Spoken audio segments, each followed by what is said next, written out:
Welcome to Talk Before Wicket, the TBW podcast where we keep you up to date on all the latest cricket news. With a mission to bring you the most important stories without overwhelming you, we appreciate your time. It is our aim to deliver content that truly matters. Join our community of passionate cricket lovers as we celebrate the sport that brings us all together. In today's episode, we'll cover Pakistan's thrilling victory in the Afghanistan-Pakistan ODI, their chance to become the #1 ranked ODI team, the upcoming Asia Cup tournament and its anticipated matchups, Joss Butler's suggestion for England's World Cup squad, the details of the upcoming ODI World Cup, the addition of Stephen Fleming and James Foster to New Zealand's coaching staff, Rashid Khan's decision to play in the BBL, and Deandra Dottin's call for better support and respect for West Indies players.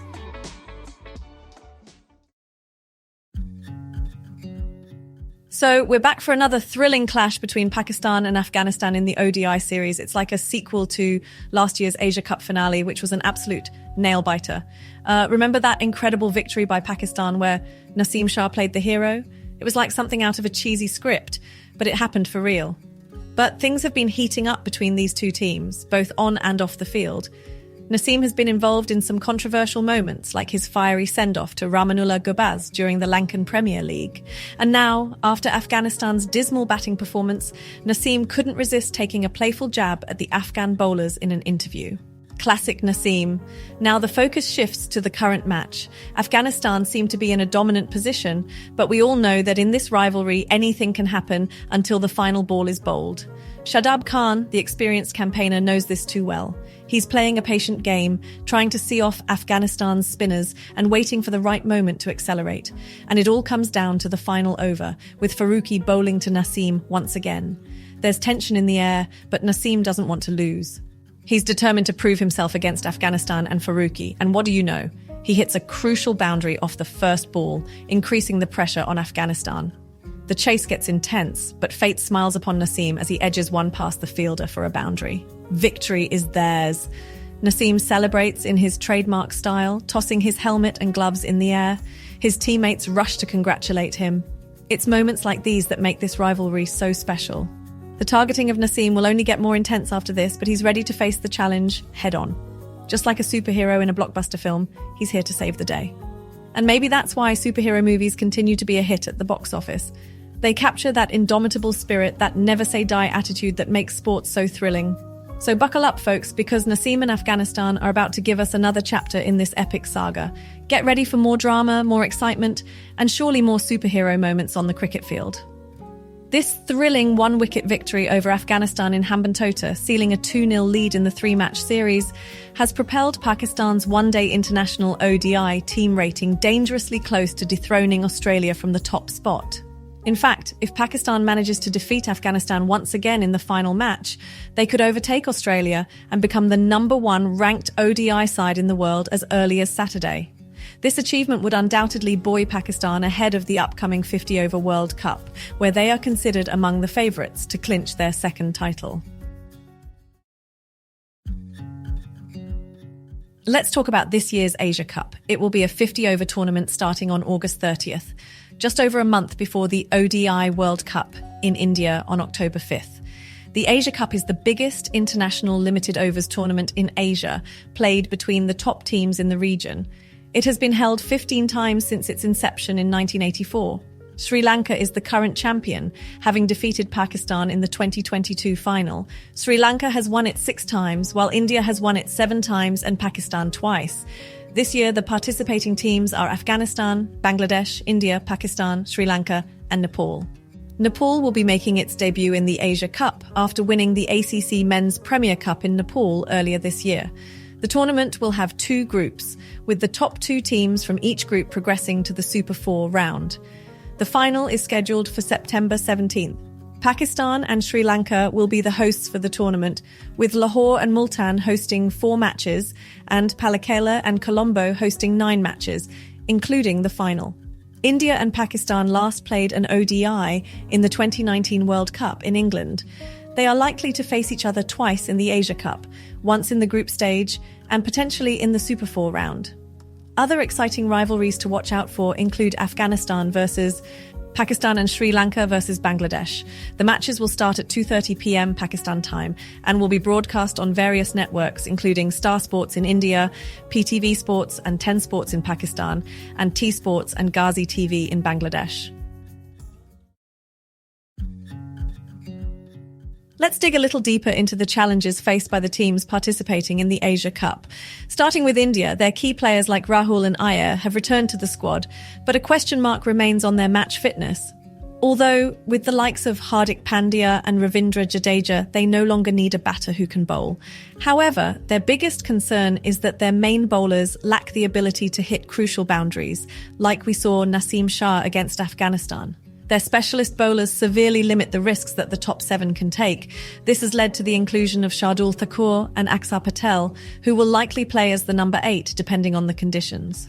In a crucial match in the Asia Cup, India must see how the batters react to playing with 4 number 11s, who can become a potent threat with the ball. Pakistan, on the other hand, is facing a different challenge.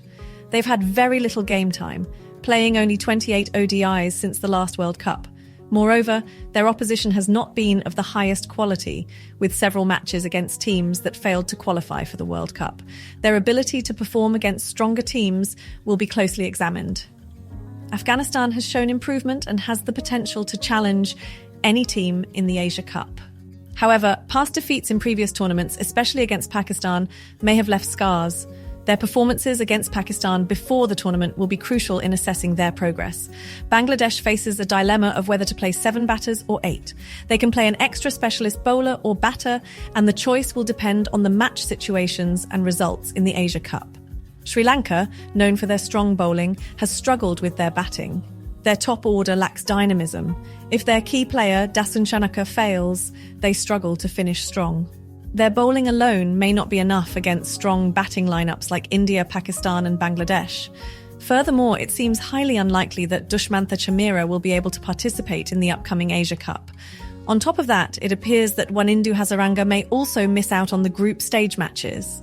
This is a significant blow to the team's chances. Jos Buttler recently spoke about the possibility of Harry Brook making his way into England's final World Cup squad. Despite being left out of the initial 15-man squad, Brook displayed an impressive performance in the 100, scoring a century in just 41 balls for Northern Superchargers. While Brook is currently expected to travel to India as a reserve player, England can still make changes to their squad until September 28th. History has shown that England is not shy about making late additions to their squad, as they did during the previous World Cup. Brook is also part of England's squad for the T20 International Series against New Zealand. Buttler acknowledged Brook's talent and didn't rule out the possibility of him forcing his way into the World Cup squad through his performances.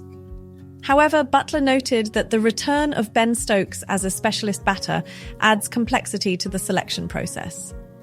Stokes' presence is seen as a valuable addition, making the decision even tougher. Buttler emphasised that many players in England's provisional squad have been performing well, creating a positive problem of having an abundance of talent. The balance of the squad and the skills of the players are crucial factors to consider, especially when playing on India's pitches. As for Buttler himself, he has been in supreme form, leading the run-scoring charts in the 100. He has adapted his game to counter the swing and has learned to make the most of small phases in T20 matches. Buttler expressed his excitement about captaining Manchester Originals in the knockout stages and praised the growth of the 100. Overall, Brook's brilliant performance has caught the attention of the selectors. And though the competition for a spot in the squad is tough, anything can happen before the final World Cup squad is locked in. Less than 72 hours after wrapping up their 3-match ODI series in Rajkot, India and Australia will jump right into their final preparations for the World Cup. They'll face off against England and Netherlands, respectively, in warm-up matches on September 30th. Pakistan will warm up against New Zealand on September 29th, while South Africa will go head-to-head with Afghanistan. Bangladesh will take on Sri Lanka. Interestingly, India and Australia will be heading to different locations for their warm-up games. India will travel to Guwahati, situated in the Far East, while Australia will fly down south to Trivandrum. This means that these two teams, along with Afghanistan and New Zealand, have warm-up matches scheduled in various cities. On the other hand, the remaining 6 teams will all be stationed in one city for their warm-ups. Pakistan will be in Hyderabad, England, Sri Lanka and Bangladesh will be in Guwahati, and the Netherlands and South Africa will be in the southern coastal town of Trivandrum. The warm-up phase will conclude with India taking on Netherlands and Pakistan facing Australia on October 3rd. After that, the teams will disperse to their respective venues for the tournament opener. All warm-up games are scheduled to be day-night fixtures, starting at 2 p.m. local time. Additionally, all 15 members of the playing squad will be permitted to participate. Before the tournament officially begins on October 5th in Ahmedabad, there will be a captain's event on October 4th. The defending champions, England, will kick off their campaign against New Zealand. Meanwhile, host nation India will start their journey against Australia in Chennai on October 8th. Lastly, the ICC has recently announced the official ticketing partners and confirmed that the pre-sale of tickets for the tournament will begin on August 24th, which is exactly 42 days before the start of the tournament. So there's some exciting news coming out of New Zealand cricket as they gear up for the 2023 ODI World Cup. They've made some interesting additions to their support staff, with Stephen Fleming and James Foster joining the team. What's notable about these appointments is that both Fleming and Foster bring with them valuable IPL experience. Fleming, in particular, comes on board with an impressive IPL track record, having led the Chennai Super Kings to a whopping 5 titles in the league. He had previously worked with New Zealand before the 2021 T20 World Cup and is currently coaching the Southern Brave in the Men's 100. Fleming will later join the New Zealand team for the ODI series against England. When asked about Fleming's addition to the team, New Zealand head coach Gary Stead expressed his excitement, saying that Fleming's immense knowledge of Indian conditions, having been involved in the IPL since its inception, could provide valuable insights that could make a real difference. Sometimes it's those little 1 or 2 percenters that can tip the scales in your favour. Meanwhile, James Foster, who has worked as a fielding and assistant coach in the IPL, will serve as New Zealand's assistant coach for the England ODI series and will continue with the team for the ODI World Cup in India. Foster has also had coaching stints in various other leagues around the world, such as the PSL, CPL, BPL, BBL and ILT20. Stead commended Foster's experience, particularly his familiarity with working with video analysts and providing valuable information when it comes to understanding different venues. Ian Bell, former England batter, will step in as New Zealand's assistant coach for the upcoming T21 series against England before filling in as the batting coach for the subsequent ODI series. Luke Ronchi, who is currently the batting coach, will then resume his role for the ODI series in Bangladesh, giving Stead a much-needed break. During the Bangladesh tour, former Pakistan spinner Saqlain Mushtaq will rejoin the support staff as the spin coach. Saqlain previously worked with the white ball sides during the Pakistan tour in April and is expected to add significant expertise in the spin bowling department. The well-being of the players and staff is of utmost importance given the demanding cricket schedule these days, with the team being on the road until December 16th, followed by a busy home summer. So, New Zealand is making sure to strengthen its support staff to provide the best possible environment for its players to succeed. Cricket Australia can breathe a sigh of relief as Rashid Khan has decided not to boycott the BBL and has informed officials that he will participate in the tournament this summer.